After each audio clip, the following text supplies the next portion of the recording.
Hello' guys, আজি অসমৰ মাননীয় মুখ্যমন্ত্ৰীদেৱে বিশেষকৈ শিক্ষকসকলৰ যিসকলে দুৰ্গম এলেকা বিশেষকৈ ধুবুৰী মানকাছাৰ এনেকুৱা জিলাত কাম কৰি আছে তেওঁলোকৰ ছিংগল ট্ৰেন্সফাৰ আৰু 50,000 নতুন নিযুক্তি লগতে শিক্ষকসকলৰ জ্যেষ্ঠতা ইত্যাদি সম্পৰ্কত গুৰুত্বপূৰ্ণ কিছুমান মন্তব্য আগবঢ়াইছে। তো তেওঁ কি কথা ক'লে সবিশেষ আপোনালোকে মোৰ এইটো ভিডিঅ'ত মূল কথাখিনি জানিব পাৰিব। তো শেষলৈকে ভিডিঅ'টো ভালকৈ চাব। 12 বছৰ কাম কৰাৰ পিছত ধুবুৰী বা চাউথ চালমাৰাত কাম কৰা শিক্ষক শিক্ষয়িত্ৰীসকলেও নিজৰ ল'ৰা ছোৱালীক এখন বহল পৃথিৱীৰ সন্ধান দিব বিচাৰে। সেইকাৰণে 12 বছৰ যিসকলে শিক্ষকতা সম্পূৰ্ণ কৰিলে ধুবুৰী আৰু চাউথ চালমাৰা জিলাত যিসকলে ইচ্ছা কৰে সকলোকে নহয় তেওঁলোকক আমি 1/3 কৰি 3 বছৰত তেওঁলোকৰ গৃহ জিলা বা গৃহ জিলাৰ ওচৰৰ জিলালৈ লৈ আহিম। কাৰণ প্ৰত্যেকজন শিক্ষকে 12 বছৰ কাম কৰাৰ পিছত নিজৰ গৃহ জিলালৈ যাবৰ বাবে ইচ্ছা কৰে।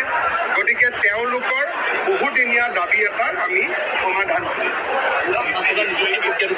আমাৰ 2 অক্টোবৰৰ পৰা পুলিচৰ দৌৰা আৰম্ভ হ'ব, ছেপ্টেম্বৰত ADRE আৰম্ভ হ'ব, ডিচেম্বৰৰ ভিতৰত এডুকেশ্যনৰ লিষ্ট আৰম্ভ হ'ব, নৱেম্বৰত মেডিকেলৰ নিযুক্তিৰ কাম আৰম্ভ হ'ব। গতিকে 50,000 নিযুক্তি আমি লাইনত দি দিছোঁ আৰু আমাৰ কাৰ্যকালতে ইয়াক সম্পন্ন কৰিব চেষ্টা কৰিম যদি কোৰ্ট কেছ নহয়।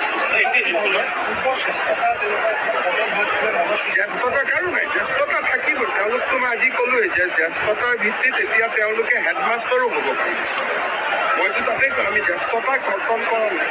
6,000 এতিয়া হাইস্কুলৰ হেডমাষ্টাৰ পোষ্ট ওলাব।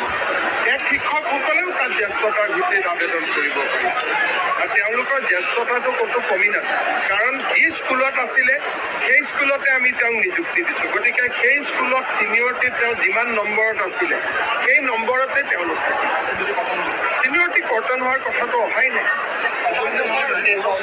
আপোনাক তুচ্ছতাচ্ছিল্য কৰি দিলে কথা ক'লে ময়ো তুচ্ছতাচ্ছিল্য কৰি দিলে হৈ যাব।